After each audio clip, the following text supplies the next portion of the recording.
Bowring ಆಸ್ಪತ್ರೆಯಲ್ಲಿ H D Revanna ಅವರಿಗೆ ವೈದ್ಯಕೀಯ ಪರೀಕ್ಷೆಯನ್ನ ನಡೆಸಲಾಗ್ತಾ ಇದೆ. 9:02 ಸುಮಾರಿಗೆ ಎಚ್ ಡಿ ರೇವಣ್ಣ ಅವರನ್ನ ಸಿಐಡಿ ಕಚೇರಿಯಿಂದ ಕರ್ಕೊಂಡು ಹೋಗ್ತಾರೆ ಎಸ್ಐಟಿ ಅಧಿಕಾರಿಗಳು. ಸಿಐಡಿ ಕಚೇರಿಯಿಂದ ನೇರವಾಗಿ ಬೌರಿಂಗ್ ಆಸ್ಪತ್ರೆಗೆ ಕರ್ಕೊಂಡು ಬರ್ತಾರೆ.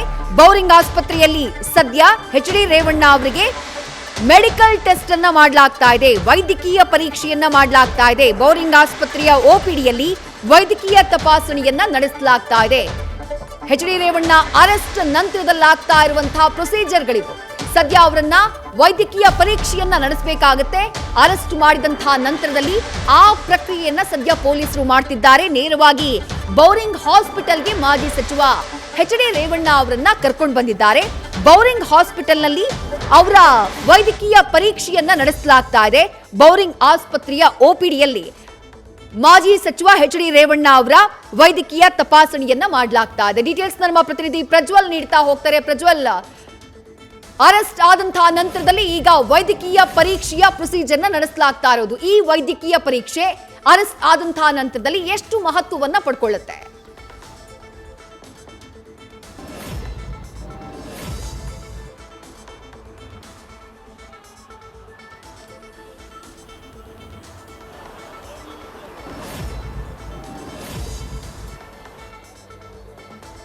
ರೈಟ್, ನಮ್ಮ ಪ್ರತಿನಿಧಿ ಪ್ರಜ್ವಲ್ನ ಮತ್ತೆ ಸಂಪರ್ಕ ಮಾಡುವಂತಹ ಪ್ರಯತ್ನವನ್ನ ಮಾಡ್ತೀವಿ. ಸಿಐಡಿ ಆಫೀಸ್ ಬಳಿ ಅವರು ಕಂಪ್ಲೀಟ್ ಫಾಲೋ ಅಪ್ ನಲ್ಲಿದ್ದಾರೆ. ಎಚ್ ಡಿ ರೇವಣ್ಣ ಅವರ ಅರೆಸ್ಟ್ ವಿಚಾರಕ್ಕೆ ಸಂಬಂಧಪಟ್ಟ ಹಾಗೆ ಈಗಾಗಲೇ ಎಚ್ ಡಿ ರೇವಣ್ಣ ಅವರನ್ನ ಸಿಐಡಿ ಕಚೇರಿಯಿಂದ ನೇರವಾಗಿ ಬೌರಿಂಗ್ ಹಾಸ್ಪಿಟಲ್ಗೆ ಕರ್ಕೊಂಡು ಬರುವಂತಹ ಕೆಲಸವನ್ನ ಮಾಡಲಾಗಿದೆ. ಬೌರಿಂಗ್ ಹಾಸ್ಪಿಟಲ್ನಲ್ಲಿ ಅವರ ವೈದ್ಯಕೀಯ ಪರೀಕ್ಷೆಯನ್ನ ನಡೆಸಲಾಗ್ತಾ ಇದೆ. ಬೌರಿಂಗ್ ಆಸ್ಪತ್ರೆಯ ಓಪಿಡಿಯಲ್ಲಿ ಪರೀಕ್ಷೆಯನ್ನ ನಡೆಸುವಂತಹ ಕೆಲಸವನ್ನ, ವೈದ್ಯಕೀಯ ತಪಾಸಣೆಯನ್ನ ನಡೆಸುವಂತಹ ಕೆಲಸವನ್ನ ಅಲ್ಲಿರುವಂತಹ ವೈದ್ಯರು ಮಾಡ್ತಿದ್ದಾರೆ.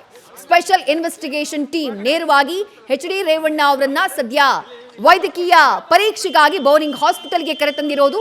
ಡೀಟೇಲ್ಸ್ ನಮ್ಮ ಪ್ರತಿನಿಧಿ ಪ್ರಜ್ವಲ್ ನೀಡ್ತಾ ಹೋಗ್ತಾರೆ. ಪ್ರಜ್ವಲ್, ನೇರವಾಗಿ ಬೌರಿಂಗ್ ಹಾಸ್ಪಿಟಲ್ಗೆ ಎಚ್ ಡಿ ರೇವಣ್ಣ ಅವರನ್ನ ಕರ್ಕೊಂಡು ಬರಲಾಗಿರೋದು, ಏನ್ ಅಪ್ಡೇಟ್ಸ್ ಲಭ್ಯವಾಗ್ತಾ ಇದೆ?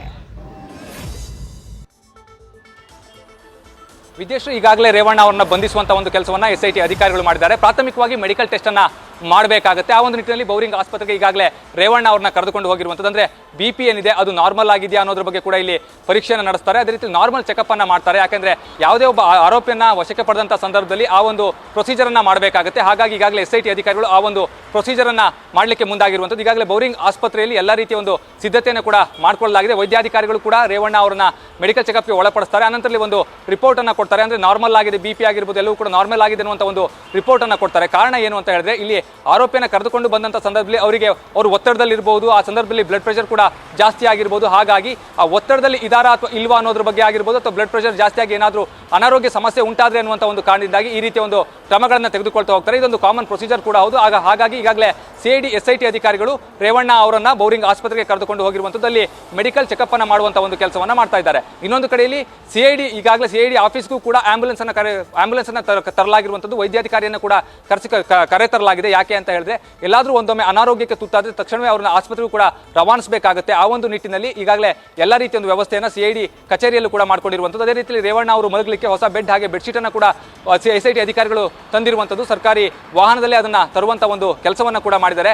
ಆ ಒಂದು ನಿಟ್ಟಿನಲ್ಲಿ ಸಂಪೂರ್ಣವಾದಂತಹ ಒಂದು ತನಿಖೆಯನ್ನ ಮಾಡ್ತಾ ಹೋಗ್ತಾರೆ. ಇನ್ನು ಅನಂತರದಲ್ಲಿ ಅಂದ್ರೆ ಮೆಡಿಕಲ್ ಚೆಕಪ್ ಮುಗಿದ ನಂತರದಲ್ಲಿ ಮತ್ತೆ ಸಿಐಡಿ ಕಚೇರಿಗೆ ಕರೆತರುವಂತಹ ಒಂದು ಸಾಧ್ಯತೆಗಳಿರುತ್ತೆ.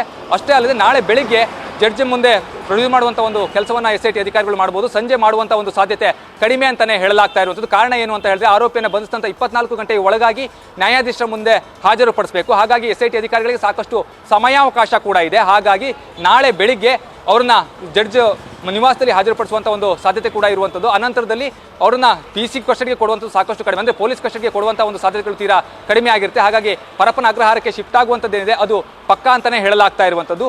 ಇಲ್ಲಿ ಪ್ರಮುಖವಾಗಿ SIT ಅಧಿಕಾರಿಗಳಿದ್ದಾರೆ. ಮೊದಲಿಗೆ ರೇವಣ್ಣ ಅವರಿಂದ ಹೇಳಿಕೆಯನ್ನು ಪಡೆಯುವಂಥ ಒಂದು ಕೆಲಸವನ್ನ ಕೂಡ ಮಾಡ್ತಾರೆ. ಅದೇ ರೀತಿಯಲ್ಲಿ ಇವತ್ತು ಅಂದ್ರೆ ಶನಿವಾರ ಆಗಿರೋದ್ರಿಂದಾಗಿ ನ್ಯಾಯಾಲಯದ ಅವಧಿ ಮುಕ್ತಾಯವಾಗಿದೆ. ಹಾಗಾಗಿ ನಾಳೆ ಬೆಳಿಗ್ಗೆ ಅವರನ್ನ ನ್ಯಾಯಾಧೀಶರ ಮುಂದೆ ಹಾಜರುಪಡಿಸ್ತಾರೆ. ಅನಂತರದಲ್ಲಿ ಮತ್ತೆ ಸೋಮವಾರ ಏನಿರುತ್ತೆ ಅವರು ಬೇಲನ್ನ ಹಾಕೊಳ್ಳುವಂಥ ರೆಗ್ಯುಲರ್ ಬೇಲನ್ನು ಹಾಕೊಳ್ಳುವಂಥ ಒಂದು ಕೆಲಸಕ್ಕೆ ಅವರ ವಕೀಲರು ಕೂಡ ಕೂಡ ಮುಂದಾಗ್ತಾರೆ. ಅದೇ ರೀತಿಯಲ್ಲಿ SIT ಅಧಿಕಾರಿಗಳು ಕೂಡ ಆ ಒಂದು ಬೇಲ್ಗೆ ಅವರಿಗೆ ಬೇಲನ್ನು ನಿರಾಕರಿಸಬೇಕು, ಅದೇ ರೀತಿಯಲ್ಲಿ ಪೊಲೀಸ್ ಕಸ್ಟಡಿಗೆ ಕೊಡಬೇಕು ಅನ್ನುವಂಥ ಒಂದು ಮನವಿಯನ್ನು ಕೂಡ ಮಾಡ್ಕೊಳ್ತಾರೆ. ಆನಂತರ ಜಡ್ಜ್ ಯಾವ ರೀತಿಯ ಒಂದು ತೀರ್ಮಾನವನ್ನು ಕೊಡ್ತಾರೆ ಅನ್ನೋದು ಕೂಡ ಇಲ್ಲಿ ಪ್ರಮುಖವಾಗ್ತಾ ಹೋಗುತ್ತೆ. ಸದ್ಯದ ಮಟ್ಟಿಗೆ ಈಗಾಗಲೇ ಮೆಡಿಕಲ್ ಟೆಸ್ಟ್ಗೆ ಅವ್ರನ್ನ ಕರೆದುಕೊಂಡು ಹೋಗಿರೋದ್ರಿಂದಾಗಿ ಮೆಡಿಕಲ್ ಚೆಕಪ್ ಈಗಾಗಲೇ ನಡೀತಾ ಇರುವಂಥದ್ದು.